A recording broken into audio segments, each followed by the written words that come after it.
চলো তো আজকে আরেকটা ভেরি ইম্পর্টেন্ট কোয়েশ্চেন নিয়ে চলে এসেছি, which is the question as you can see on your screen. তো ফার্স্টে সবাইকেই বলবো যারা ক্লাস 11 যেই 12 যেই অথবা ড্রপার স্টুডেন্টরা আছো এবং যারা দেখছো ভিডিওটা, একটা চ্যালেঞ্জ টু অল, ট্রাই করবে কোয়েশ্চেনটাকে, ভিডিওটাকে পজ করে ট্রাই করবে, ঠিক আছে? দেখে নাও, ফার্স্ট রিড দ্য কোয়েশ্চেন, কি আছে কোয়েশ্চেনটা এন্টায়ারলি।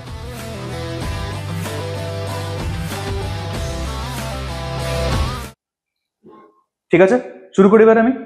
দেখো, আচ্ছা এই পার্টিকুলার কোয়েশ্চেনটাতে তোমার যেটা বলছে, একটা হেভি পার্টিকেল আছে, it is attach to one end of a light string of length এল। এটা হলো স্ট্রিংটা, স্ট্রিং এর একটা এন্ডে মানে এরকম জায়গায় পার্টিকেলটা আছে, হেভি পার্টিকেল, ঠিক আছে? এবার লেখা আছে whose other end is fixed at O, মানে এই স্ট্রিংটার অন্য এন্ডটা ওতে আছে। The particle is projected horizontally, as you can see, point A থেকে দেখো লেখা আছে horizontally with a velocity of v naught দিয়ে আমি ওকে প্রজেক্ট করছি from the lowest point, which is point A থেকে আমি ওকে প্রজেক্ট করলাম। এবার কি বলছে, এবারে কোয়েশ্চনে বলছে when the angular displacement of the string is more than 90, the particle leaves the circle at B, মানে এইখান থেকে পার্টিকেলটা সার্কেলকে লিভ করে যাচ্ছে, বুঝতেই পারছো? এর মানে এরপরে কেমন পাথ হবে, এরপরে পাথটা এরকম হবে, প্রজেক্টাইল যেটা হয় প্রজেক্টাইল মোশন হবে একটা, ঠিক আছে? কোয়েশ্চনটা কি বলছে পুরোটা পড়ি, তারপরে কি বলছে, বলছে the string again becomes tout, মানে টাইট হয়ে যায় কোথায়, অ্যাট পয়েন্ট সি, সি তে গিয়ে আবার টাইট হয়ে যায়। আচ্ছা, তার মানেটা বুঝতে পারলে কেউ? তার মানে এই পার্টিকেলটা ঠিক এই পাথটা ফলো করেছে, করে এইখানটাতে এসছে, কথাটা বুঝতে পারলে? পুরো এই পাথে এসছে পার্টিকেলটা, যখন পার্টিকেলটা এখানে চলে এসছে তখন স্ট্রিং আবার টাইট হয়ে গেছে। ভেবে দেখো না, স্ট্রিংটা লুজ ছিল, মানে এরকম সময়তে লুজ ছিল, এখানে এসে আবার স্ট্রিং এর লেন্থ এল হয়ে গেছে যেহেতু, ওই জন্য টাইট হয়ে গেল আবার, ঠিক আছে? আচ্ছা, তারপরে কি বলছে কোয়েশ্চেনে, তারপরে বলেছে such that B O C are collinear, মানে স্ট্রেট লাইন ধরতে বলেছে ওটাকে একটা, ঠিক আছে? আমাকে ভি নটটা বার করতে হবে in terms of L and G, ঠিক আছে? another very good question, আমি এটাকে মোটামুটি হাই লেভেল মেন্স কোয়েশ্চেন থেকে জেডবিডি অ্যাডভান্সড এর মডারেট লেভেল কোয়েশ্চেনের মধ্যে রেট করব, ঠিক আছে? তো শুরু করছি, আমি তোমাকে সলিউশনটা পুরো বুঝিয়ে দেবো। চলো লেটস স্টার্ট। দেখো, আচ্ছা প্রথমে আমি বার করি যে ওই পার্টিকুলার পয়েন্ট বি তে হোয়াট ইজ দ্য কন্ডিশন, ওই যে লিভ করছে তার কন্ডিশনটা কি, অবজার্ভ করো। আমি যদি এখানটা সেপারেটলি একটু আঁকি স্ট্রিংটাকে, দিস ইজ দ্য স্ট্রিং, এইটা হলো স্ট্রিংটা, আর এটা হলো ওই পার্টিকেলটা যার মাস হচ্ছে এম, ঠিক আছে? আচ্ছা, ভালো করে বোঝো, একটা ভার্টিক্যাল লাইন টানলাম, ভার্টিক্যাল লাইন, এই ভার্টিক্যাল পজিশন থেকে ধরে নাও এই অ্যাঙ্গেলটা হলো theta, at some angle theta with the vertical ও সার্কেলকে লিভ করছে, বুঝতে পারছো? মানে কোন অ্যাঙ্গেলটা theta, I am taking this angle to be theta, এই অ্যাঙ্গেলটাকে আমি ধরে নিলাম থিটা, ঠিক আছে? বুঝতে পারছো কি বলছি?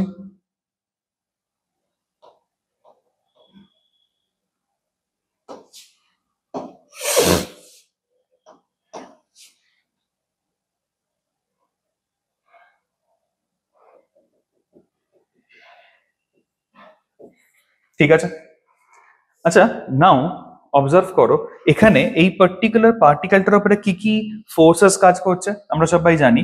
এইদিকে পার্টিকুলারলি কাজ করছে একটা ওর এমজি কম্পোনেন্ট। কি কম্পোনেন্ট কাজ করবে? যদি এইদিকে কাজ করে এমজি, তোমরা সবাই জানো এটা থিটা হলে এটাও theta because of alternate angles, তাহলে এটা কি হলো, এমজি কস থিটা কাজ করছে। অ্যান্ড এইদিকে কাজ করছে একটা particular force, the centrifugal force, which is mv square by r. আরটা এখানে কি, আরটা এখানে length of the string which is l, ঠিক আছে? আচ্ছা, এই পার্টিকুলার পয়েন্টে টেনশনটা জিরো হবে because it is living the circle, তাই তো? একটা ইউনিক কোয়েশ্চেন, দেখো পয়েন্ট বি থেকে সার্কেল লিভ করছে, মানে এখানে টেনশন জিরো, এখানে এসে আবার সার্কেলের মধ্যে চলে আসবে, which is এখানে আবার কিন্তু টেনশনটা চলে আসবে। তো আমি পুরো কন্ডিশনটা বোঝাচ্ছি, দেখো ফার্স্ট টেনশনটা তার এখানে জিরো, তাহলে at this particular condition T equal to zero, তাহলে this two forces are equal, ঠিক আছে? তাহলে ফোর্সগুলোকে ইকুয়েট করে দিচ্ছি, তাহলে ফার্স্টে m g cos theta must be equals to this particular force which is m v square by L, মাসগুলো কেটে গেলে ভি স্কোয়ারের একটা ফর্মুলা আসছে বা একটা ইকুয়েশন আসছে GL cos থিটা, এটা ইকুয়েশন নাম্বার 1। আর আমি কিছু করতে পারবো না এখানটা, এই অবধি থাক। এবারে আসছে the main part of the question. বাবু, এই যে পার্টিকুলার পিকচারটা, ঠিক আছে, এই যে পার্টিকুলার পিকচারটা, এটা যদি আমি পরের পেজে আরেকবার তোমাদের জন্য কপি করে নিই, ভালো করে বোঝাবো। দেখো এখানে কি হচ্ছে এক্স্যাক্টলি, অবজার্ভ করো। নেক্সট পেজে this is the same diagram. আচ্ছা, আমি এটা বলতে পারি যে এই পার্টিকুলার পার্টিকেলটা ও একটা এরকম ইনক্লাইন্ড প্রজেক্টাইল ফলো করলো, করে এইখানটাতেই চলে এলো। মানে ক্যান আই সে এই পার্টিকেলটার রেঞ্জ হবে এই পুরো এন্টায়ার লেন্থটা, which is 2L। তাহলে আমি ডাইরেক্ট এখানে বলতে পারি যে ওই পার্টিকেলটার রেঞ্জ হয়ে যাবে হচ্ছে টুয়াইস অফ L। কেন বুঝতে পেরেছো নিশ্চয়ই? এটা L আর এটাও L, তাহলে 2L। ঠিক আছে। আচ্ছা, এখানে what was the velocity? Velocity কি ছিল? ভেলোসিটি ওই পয়েন্টে কিরকম হবে? ট্যানজেনশিয়াল হবে। তো ভেলোসিটি মার্কিং করছি, দেখো আমি ওই পার্টিকুলার পয়েন্টে ভেলোসিটি মার্কিং করছি। This is the velocity. এটা কত? এই ভেলোসিটিটা তো এইটা যেটা আমি আগের পেজে বার করলাম। This is the equation of the velocity, which is এই পয়েন্টে ভেলোসিটি ইজ v। ঠিক আছে, তাহলে v স্কোয়ারটা হচ্ছে GL cos থিটা। ঠিক আছে, দেখো তাহলে নেক্সট পেজে এই হচ্ছে v। আচ্ছা, what is the angle it is making? এই অ্যাঙ্গেলটা কত হবে? এই অ্যাঙ্গেলটা কত হবে? অবজার্ভ করো, এই পুরো অ্যাঙ্গেলটা তো 90 হবে, কারণ এটা তোমার রেডিয়াস আর এটা তোমার ট্যানজেন্ট, তাহলে এই পুরো অ্যাঙ্গেলটা 90। বাট আমার কিন্তু দরকার ফর ইনক্লাইন প্রজেক্টাইলস। দেখো আমি এখানে এবার অ্যাক্সিস ড্র করছি, আমি অ্যাক্সিস গুলো সব ইয়েলো দিয়ে ড্র করছি। এটা হচ্ছে একটা অ্যাক্সিস, এটা হচ্ছে একটা অ্যাক্সিস। ঠিক আছে, বুঝতেই পারছো, এটা y আর এটা x, এটাও y, এর সঙ্গে এটা প্যারালাল লাইনস। আচ্ছা, প্যারালাল যদি হয় তাহলে এটা থিটা হলে এটাও থিটা, বিকজ অফ দেখো অল্টারনেট অ্যাঙ্গেলস। ঠিক আছে, তারপরে আচ্ছা যদি এটা থিটা হয়, এই পুরো অ্যাঙ্গেলটা 90, তাহলে নিশ্চয়ই বুঝতে পারছো এই ডাবল মার্ক অ্যাঙ্গেলটা হবে 90 মাইনাস থিটা। আবার দেখাচ্ছি, এই ডাবল মার্ক অ্যাঙ্গেলটা হবে 90 মাইনাস থিটা, কারণ এই পুরো অ্যাঙ্গেলটা, কারণ দেখো অবজার্ভ করো, বিকজ রিজনটা হচ্ছে এই পুরো অ্যাঙ্গেলটা 90। ঠিক আছে, এটা থিটা, তাহলে এটা 90 মাইনাস থিটা। আচ্ছা, তারপর তাহলে যে ডাবল মার্ক অ্যাঙ্গেলটা 90 মাইনাস থিটা হয়, এগেন দেখো দিস অ্যাঙ্গেল ইজ 90। কেন? এরকম যেটা বললাম এক্ষুনি, রেডিয়াস আর ট্যানজেন্টের মধ্যে অ্যাঙ্গেলটা 90। সো আলটিমেটলি যদি এইটা 90 মাইনাস থিটা হয়, তাহলে এই অ্যাঙ্গেলটা কত হবে? This angle will be theta. বোঝা গেছে? ঠিক আছে, এটা দরকার পড়বে কিন্তু আমার for just writing the equations of incline projectile. এই অ্যাঙ্গেলটা আমার দরকার পড়বে, হুইচ ইজ 90 মাইনাস থিটা থেকে সলভ করতে করতে ওটা কোথায় গেলাম? থিটা অ্যাঙ্গেলটা চলে গেলাম। যেগুলো দরকার নেই আমি ওগুলো সব ডিলিট করে দিচ্ছি। ঠিক আছে, নেক্সট। তারপরে আচ্ছা, এখানে আমি যেভাবে তোমাদেরকে ক্লাসে শিখিয়ে এসেছি সবাইকে আমি এবার এখানটাতে বলে দেবো, উইচ ইজ আমি এখানটাতে ইনক্লাইন প্রজেক্টের যে কোনো কমপ্লেক্স কোনো ইকুয়েশন মুখস্থ করিই না, কত সিম্পলি সলভ করবো বা ইকুয়েশনস অফ মোশন অবজার্ভ করো। বুঝতে পারছো? দিস ইজ দ্যাট ইনক্লাইন, এই হচ্ছে ইনক্লিনেশনটা। ঠিক আছে, তাহলে এই অ্যাঙ্গেলটা কত হবে? পরিষ্কার, এই অ্যাঙ্গেলটা আমি এক্ষুনি মার্কিং করেছিলাম, this angle was 90 minus theta, তাহলে এটাও 90 মাইনাস থিটাই হবে, বিকজ অফ দেখো alternate angles, তাই তো? তাহলে this angle here will be 90 minus theta। এটা for the time being আমি এটাকে বিটা ধরে নিচ্ছি। বোঝা গেল কি বলছি? আচ্ছা, এবার if this angle is beta, তাহলে আমি মোশন প্যারামিটারস লিখবো, দেখো এখানটাতে, which is ux লিখছি, uy লিখছি, ax লিখবো, ay লিখবো। ঠিক আছে, তুমি দেখো এই পার্টিকুলার পয়েন্টে আমি এক্স আর ওয়াই অ্যাক্সিসটাকে ডিফাইন করে দিই। এক্স আর ওয়াই অ্যাক্সিস আমি অলওয়েজ ইনক্লাইনে এরকম ধরি, হুইচ ইজ এটা ধরে নাও এক্স অ্যাক্সিস আর এটা ধরে নাও ওয়াই অ্যাক্সিস। ঠিক আছে, তাহলে তুমি ভেবে দেখো, along this particular axis there is no velocity, কোনো ভেলোসিটি নেই, তাহলে ইউ এক্সটা কত আসবে? ইউ এক্সটা আসবে 0, আর ইউ ওয়াইটা কত আসবে? ভি। দেখো along the y axis you have a velocity v। ঠিক আছে, তারপর ax কত? আচ্ছা, অ্যাক্সেলারেশন থাকে কি রকম তোমরা জেনে এসছো, অ্যাক্সেলারেশন থাকে এরকম g।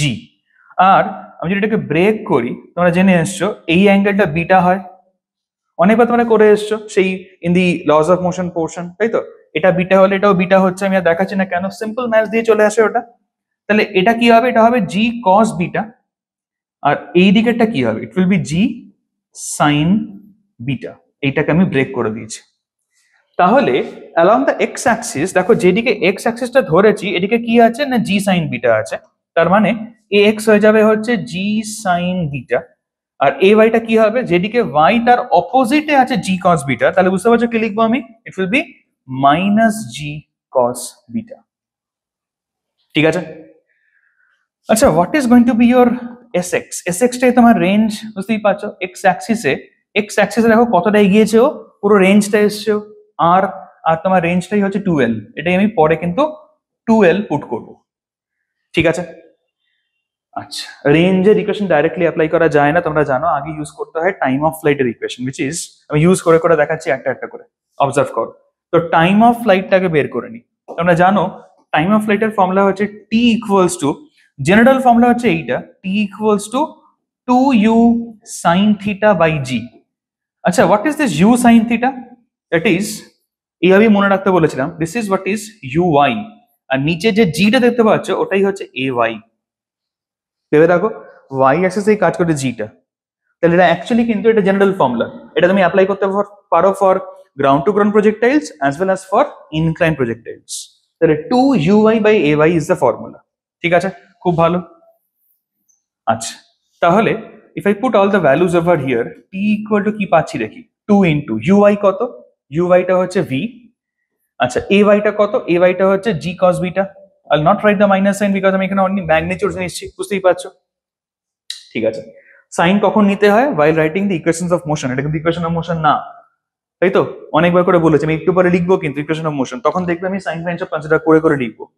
ঠিক আছে, যাই হোক, তাহলে এটা হয়ে গেল তোমার টাইমের একটা পার্টিকুলার ফর্মুলা, উইচ ইজ, এখান থেকে আমি এটাও লিখতে পারি, T equals to twice of v divided by g cos of beta, ভ্যালুটা পুট করে দিই, উইচ ইজ 90 মাইনাস থিটা। এরকম থাক, এটা একটা ইকুয়েশন নাম্বার 2 হিসেবে থাক। এবার আমি ডাইরেক্ট লিখে দিতে পারবো রেঞ্জের ফর্মুলা। সেটা কি, রেঞ্জের ফর্মুলা তোমরা জানো, উইচ ইজ আমার এস এক্স দরকার, তাহলে আমি লিখছি ইকুয়েশনস অফ মোশন ইউজিং, কি ছিল ফর্মুলাটা, S equals to u t plus half a t square. এটাই অ্যাপ্লাই করে দিই, সবকটা ভেক্টরের তলায় এক্স লিখছি because I am applying this in the x direction. S এক্সটাই তোমার হচ্ছে রেঞ্জ, আর রেঞ্জটাই হলো 2l। তাহলে পুট করলাম, ইউ এক্স কত, ইউ এক্স 0 লিখবো না, হাফ অফ ax কত, ax হচ্ছে এইটা, this is ax which is g sin beta, লিখে দিই g sin of bitter value কত, 90 মাইনাস থিটা। ঠিক আছে, ইনটু এই যে টাইমটা, দিস টাইমটাই তো তোমার টাইম অফ ফ্লাইট, তাই তো। তাহলে টাইমের জায়গাতে আমি কি পুট করবো, টাইম অফ ফ্লাইট, মানে I will put this equation over here. তাহলে T square is this particular part, দুবার লিখবো কারণ টি স্কোয়ার, তাহলে লিখি দুবার লিখি, তাহলে 2v into 2v divided by G square. আচ্ছা, কস অফ 90 মাইনাস থিটা মানে হচ্ছে সাইন থিটা, তাহলে সাইন স্কোয়ার থিটা। বোঝা যাচ্ছে কি লিখছি আমি, ভালো করে দেখে নাও। টাইমটা হলো তোমার time of flight, and time of ফ্লাইটটা হচ্ছে এইটা, so I will put this particular thing over here. এটা আমি এখানে পুট করছি, যদি পুট করি তাহলে দুবার লিখবো, 2v গুলো দুবার লিখলাম, জি স্কোয়ার আর কস 90 মাইনাস থিটা মানে sine theta, sine theta square হয়ে গেল। ঠিক আছে একদম। আচ্ছা, এটাকে যদি সলভ করি তাহলে কি দাঁড়াচ্ছে, 2l ইকুয়ালস টু, দেখো জি সাইন 90 মাইনাস থিটা মানে হচ্ছে কস থিটা, তাহলে জি কস থিটা। আচ্ছা, এখানে 2 ইন্টু 2 মিলিয়ে 4 ভি স্কোয়ার ডিভাইডেড বাই, নিচে কি আছে, নিচে আছে 2 G square sine square theta. এবার তুমি অবজার্ভ করে দেখো, এখান থেকে তুমি একটা অ্যাঙ্গেলের ইকুয়েশন পেয়ে যাবে ইফ ইউ ইউজ এই ভি স্কোয়ারের ভ্যালুটা আগে দেখো বার করে রেখেছিলাম। I will just use this in particular this equation. তাহলে v স্কয়ারের ভ্যালু কত না gl cos theta, এটা পুট করে দিই, তাহলে 2l equals to g cos theta into 4। আচ্ছা, v স্কয়ার হচ্ছে gl cos theta, ব্র্যাকেটে লিখে দিচ্ছি v square equals to gl cos theta from equation 1 থেকে পুট করেছি। নিচে কি আছে না 2g square sine square theta, কিছু ক্যান্সেলেশন হচ্ছে দেখো, এবার এখানে কিছু ক্যান্সেলেশন হচ্ছে, দেখে নি কি ক্যান্সেলেশনটা থাকছে। আচ্ছা, 2 দিয়ে 4 কাটলে 2 হয়, এই 2 দিয়ে এই 2টা কেটে গেল, এল দিয়ে এল কেটে গেল, জি জি আর এখানে জি স্কোয়ার পুরো কেটে গেল। থাকছে এটা কি দেখো, উপরে থাকছে কস স্কোয়ার, নিচে থাকছে সাইন স্কোয়ার। আচ্ছা তাহলে এখান থেকে বুঝতে পারছো কিছু? দেখো অ্যান্সার 45 যেটা দেখতে পাচ্ছি থিটা ভ্যালুটা, তুমি দেখতে পাচ্ছ বাবু? এখান থেকে ট্যান স্কোয়ার থিটা তুমি দেখো 1 চলে আসছে, পাচ্ছ এটা দেখতে? Therefore theta comes out as 45 degrees. মানে 45 ডিগ্রিতে বেরোলে আলটিমেটলি এখানে এসে আবার হিট করবে ও, তাহলেই স্ট্রিংটা আবার টাইট হয়ে যাচ্ছে। ঠিক আছে, এটা এই জায়গাটা ফিল করো, বারবার করে বলছি। এই পার্টিকুলার মাসটা যদি, এই মাসটা যদি এরকম হতো, এই মাসটা যদি এরকম ভাবে গিয়ে এইখানটাতে আসতো, স্ট্রিংটা টাইট হতো না, কারণ মাসটা এখানে, মাসটা এখানে, স্ট্রিং এর তো লেন্থ এতটা হতে পারতো, এতটা যদি স্ট্রিং এর লেন্থ যদি হয় তাহলে স্ট্রিংটা লুজ থাকবে নিশ্চয়ই, ফিল করতে পারছো নিশ্চয়ই যা বলছি? তাহলে যদি এক্স্যাক্টলি এইখানটাতে এসে পড়ে তাহলে কি হবে? তাহলে ও টাইট হয়ে যাবে, বুঝতেই পারছো? সেটাই কিন্তু হচ্ছে এখানটাতে, সেইভাবে আমি করলাম। দেখো রেঞ্জ করে নিলাম কি না, রেঞ্জটাকে 12 করলাম, করে পুরো সলভ করে আমি বের করলাম একটা very important equation which is theta comes out as, theta comes out as 45 degree. ঠিক আছে, moving to the next particular part which is, দেখো এবারে জাস্ট এনার্জি কনজারভেশন করবো আর চলে আসবে, ঠিক করে দেখতে থাকো। আচ্ছা তাহলে এই পয়েন্ট এ তে আর পয়েন্ট বি এর মধ্যে আমি এনার্জি কনজারভেশনটা করে দিই, তাহলেই দেখো আমি একটা ইকুয়েশন পেয়ে যাবো ইম্পর্টেন্ট। তাহলে by conservation of mechanical energy, point A তে কি এনার্জি আছে? পয়েন্ট এ তে আছে half m v naught square, দেখো ওখানে খালি কাইনেটিক এনার্জি আছে। পয়েন্ট বি তে কি আছে? পয়েন্ট বি তে আছে হাফ এম ভি স্কোয়ার, কারণ এখানে ভেলোসিটিটা ভি আমি একটু আগে মার্ক করেছিলাম সেটা। অ্যান্ড পয়েন্ট বি তে একটা হাইটও আছে, অ্যান্ড দি হাইট তুমি যদি ডাইরেক্ট লিখতে পারো it is going to be, আচ্ছা এনার্জিটা হচ্ছে এম জি এইচ, আর এইচটা কি? এইচটা হচ্ছে এল প্লাস এল কস থিটা, মানে আসবে হচ্ছে এল যদি কমন নি ব্র্যাকেটে 1 প্লাস কস থিটা। কি করে এলো এটা? এখানে এইচটাকে আমি কি করে লিখলাম দেখিয়ে দিই, অবজার্ভ করো। হাইটটা কোনটা?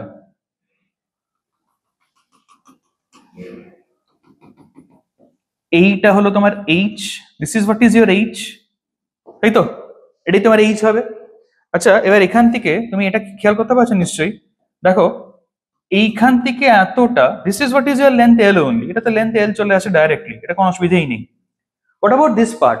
ভেরি ইজি, দেখো এই রাইট অ্যাঙ্গেল ট্রায়াঙ্গেলটা দেখো, look at this right angle triangle BO, ধর এটাকে নেম দিয়ে দিচ্ছি সে ডি, তাই তো? যেখানে এই বিওটা কত? বিওটা হচ্ছে এল, লেন্থ অফ স্ট্রিং, এটা এল, তাহলে এটা কি হবে? থিটার পাশেটা কি হয়? কস কম্পোনেন্ট, তাহলে কি হবে? এটা এল কস থিটা, তাহলে এই লেন্থটা কত হয়ে গেল? এল কস থিটা। তাহলে এন্টায়ার লেন্থ কত হলো? এল প্লাস এল কস থিটা, তাই তো? তাহলে এন্টায়ার হাইটটা কত এলো? এন্টায়ার হাইটটা এলো এল প্লাস এল কস থিটা, মানে আমি যদি এল কমন নিই এটা আসবে, দেখো তাই আমি লিখেছি, লুক এট দিস। ঠিক আছে, এটা কিন্তু এত সামস করতে করতে তোমার মুখস্থ হয়ে যাওয়া উচিত, ঠিক আছে? মানে মুখস্থ মানে দেখে ডাইরেক্টলি বলে দেওয়া উচিত, বুঝতেই পারছো? ক্লিয়ার যা বললাম? This is what is your H. ঠিক আছে, এবারে দেখো এবার হচ্ছে সিম্পল, তোমাকে একটুখানি সলভ করতে হবে ম্যাথসের ইকুয়েশনস। আচ্ছা পুরো ইকুয়েশন থেকে তো এম তো কেটে যাচ্ছেই, টুটা দিয়ে মাল্টিপ্লাই করে দাও, তাহলে হবে এখানে V naught square is equals to V square plus 2gl ব্র্যাকেটে 1 প্লাস কস থিটা, এটা আসছে। ঠিক আছে, ভি স্কোয়ারের ভ্যালু আমার কাছে ছিল কিন্তু, উইচ ইজ ইকুয়েশন নাম্বার 1 এ। হ্যাঁ এই যে ভি স্কোয়ারের ভ্যালু কত না জিএল কস থিটা, পুট করে দিই ভি স্কোয়ারের ভ্যালু, তাহলে পুট করে দিই জিএল কস থিটা, আর এটাকে ওপেন করি, তাহলে কি হবে না 2gl plus 2gl cos theta, তাহলে সলভ করলে আসবে হচ্ছে 3gl cos theta plus 2gl। তাহলে এখান থেকে যদি আমি gl টা কমন নিই, ব্র্যাকেটের মধ্যে থাকবে হচ্ছে 3 cos থিটা প্লাস 2। ঠিক আছে, cos এর ভ্যালু কত? মানে থিটার ভ্যালু কত? 45, তাহলে cos এর কত হবে? 1/√2, তাহলে gl 3/√2 plus 2। I have just put over here theta equals to 45 degree, নিশ্চয়ই ধরতে পারছো এটা, cos 45 1/√2 পুট করে দিয়েছি। তাহলে আলটিমেটলি কি দাঁড়াচ্ছে এটাকে দেখে নি, এলসিএম করা যায়, তাহলে আলটিমেটলি লিখতে পারবো 3 প্লাস 2√2/√2, নিচে রুট রাখতে নেই, কি করতে হয়? রেশনালাইজ করতে হয়। তাহলে কি পারবো এটাকে? জিএল ব্র্যাকেটে 3√2 প্লাস 4/2, আমি ওপর নিচে √2 দিয়ে মাল্টিপ্লাই করে দিয়েছি। তবু এটা তোমার ভি নট এর স্কোয়ার কিন্তু, হ্যাঁ খেয়াল রেখো, এটা তোমার কিন্তু ভি নট এর স্কোয়ার, এতক্ষণ এটা ভি নট এর স্কোয়ার এসছে। তাহলে ভি নটটা কি হবে? ভি নটটা হবে root of this particular value, ঠিক আছে? ভি নটটা হবে root, it will be root of this particular value. তাহলে এটাই তোমার answer, this is what is your answer, ঠিক আছে? which is root over of GL bracket 3√2 plus 4/2. This is the answer of this particular velocity at this particular point. ঠিক আছে? Velocity at the bottommost point for this condition to take place. কি condition? না ও B অবধি যাবে, ও এখান থেকে circle থেকে বেরিয়ে যাবে, সার্কেল থেকে বেরিয়ে গিয়ে সি তে গিয়ে আবার টাইট হয়ে যাবে, ঠিক আছে? তার মানে যেরকম বলে এলাম, the very very important part আমি আরেকবার ছোট্ট করে জাস্ট বলে দিচ্ছিলাম, which is ও একটা ইনক্লাইন্ড প্রজেক্টাইল ফলো করলো, এই পার্টিকেলটা এরকম একটা ইনক্লাইন্ড প্রজেক্টাইল ফলো করলো, তো সেটাই কিন্তু একটা খুব ইম্পর্টেন্ট পার্ট ছিল অফ দিস কোয়েশ্চেন, ঠিক আছে? তো একটা ভিসিএম এর কোয়েশ্চেন, একটা ভিসিএম এর কোয়েশ্চেন এত সুন্দর ফিজিক্স দিয়ে আলটিমেটলি পুরোটা covered, this is the answer, ঠিক আছে? চলো এরকম আরো অ্যামেজিং কিছু কোয়েশ্চেন, অ্যামেজিং কিছু কন্টেন্ট নিয়ে আমি আসবো, ঠিক আছে, এভরি উইক। তো খুব ভালো করে পড়াশোনা করতে থেকো, ঠিক আছে? All the very best, thank you.